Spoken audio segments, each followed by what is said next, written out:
السلام علیکم ورحمۃ اللہ وبرکاتہ. الحمدللہ رب العالمین والصلاة والسلام علی سید الانبیاء والمرسلین اما بعد.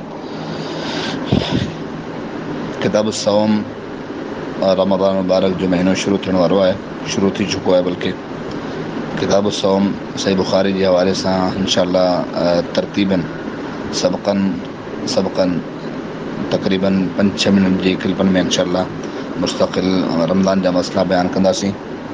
उम्मीद आहे त अल्लाह रब्बुल आलमीन असांखे इहा हक़ ॻाल्हि ऐं मसाइल सम्झाइण जो तौफ़ीक़ अता फ़रमाए. उन खां पोइ मूंखे ऐं तव्हां सभिनी ॿारनि खे अमल करण जो तौफ़ीक़ अता फ़रमाए.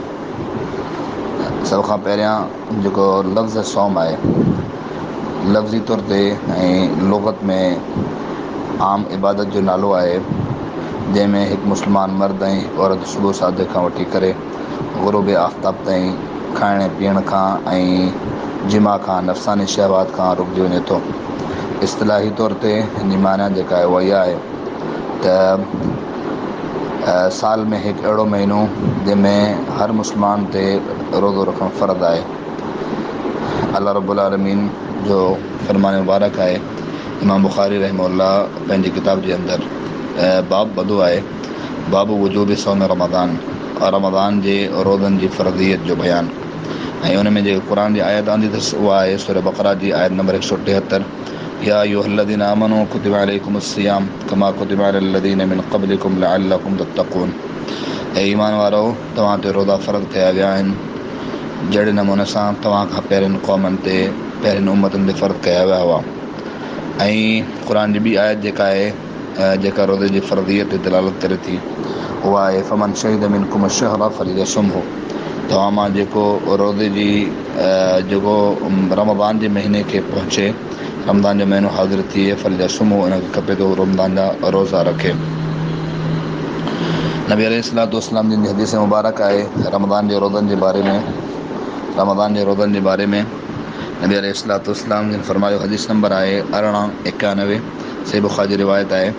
हिकु सहाबी अल्लाह जे रसूल अलैहिस्सलातु वस्सलाम जी ख़िदमत में हाज़िर थिए थो.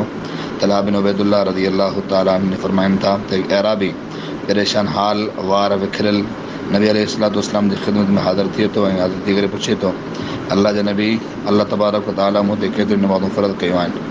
पाण सल्लल्लाहु अलैहि वसल्लम फरमायो त 5 नमाज़ूं, ऐं इहा ॻाल्हि त तूं उन खां अलावा का नफ़िल पढ़ई.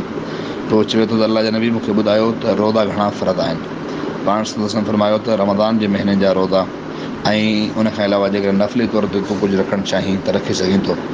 पोइ चवे थो अल्लाह जे नबी मूंखे ख़बर ॾियो त अल्लाह रब्बुल आलमीन मूं ते ज़कात मां छा फ़र्ज़ु कयो आहे. पोइ नबी अलैहिस्सलातु वस्सलाम जिन मूंखे शरअ इस्लाम जे बारे में कुझु अहकाम ॿुधाया. उहो अराबी जॾहिं नबी अलैहिस्सलातु वस्सलाम खां इहो ॿुधाई तॾहिं चयईं त कसम आहे उन ज़ात जी, वल्लाही कसम चयईं त कसम आहे उन ज़ात जी, वल्लज़ी अकरमक बिलहक़ ला अततव्वउ शैअन वला अनक़ुस मिम्मा फ़रज़ल्लाहु अलैहि शैआ. कसम उन ज़ात जी जंहिं तव्हांखे इज़त ॾिनी आहे हक़ सां, न आऊं का शइ वधाईंदुसि ऐं न हिन में का कमी कंदुसि. मिम्मा फ़रज़ल्लाहु अलैहि शैआ, जेका शइ अल्लाह रब्बुल आलमीन फ़र्ज़ कई आहे मुंहिंजे मथां. पोइ नबी अलैहिस्सलातु वस्सलाम जिन फरमायो, फ़क़ाल रसूलुल्लाह सल्लल्लाहु अलैहि वसल्लम अफ़लह इन सदक़. पाण फरमायूं त हीउ माण्हू कामयाबु थी वियो जेकॾहिं सच ॻाल्हाए पियो. ऐं या रावी चवे थो त या ईअं चयो नबी अलैहिस्सलातु वस्सलाम जिन त औ दख़लल जन्नत इन सदक़, उहो माण्हू जन्नत में दाख़िल थी वियो जेको सच ॻाल्हाए थो. हिन हदीस मां मालूम थियो त नबी अलैहिस्सलातु वस्सलाम जिन उन साथी खे जॾहिं रमज़ान जे रोज़नि जी फ़र्ज़ियत ऐं नमाज़ जी फ़र्ज़ियत जे बारे में ॿुधायो, हुन इहो अहद कयो त आऊं उन्हनि में न कमी कंदुसि न कोताही कंदुसि. त नबी अलैहिस्सलातु वस्सलाम जिन उनखे जन्नत में वञण जी ख़ुशख़बरी ऐं बिशारत ॿुधाई.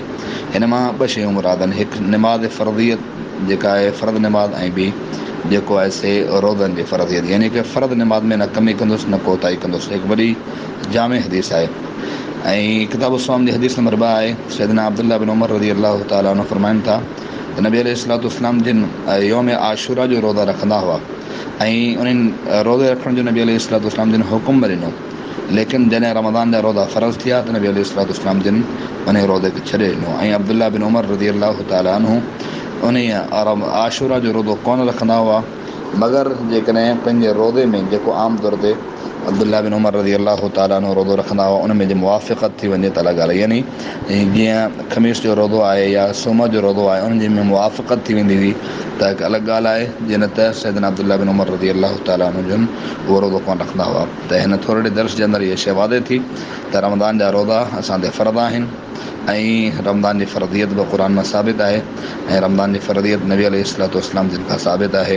अल्लाह रब्बुल आलमीन खां दुआ आहे त अल्लाह रब्बुल आलमीन असांखे रमज़ान जी फ़र्ज़ियत सम्झणु ऐं रोज़ा रखणु ऐं उन खां पोइ इन ते अमल करण जी तौफ़ीक़ अता फ़रमाए.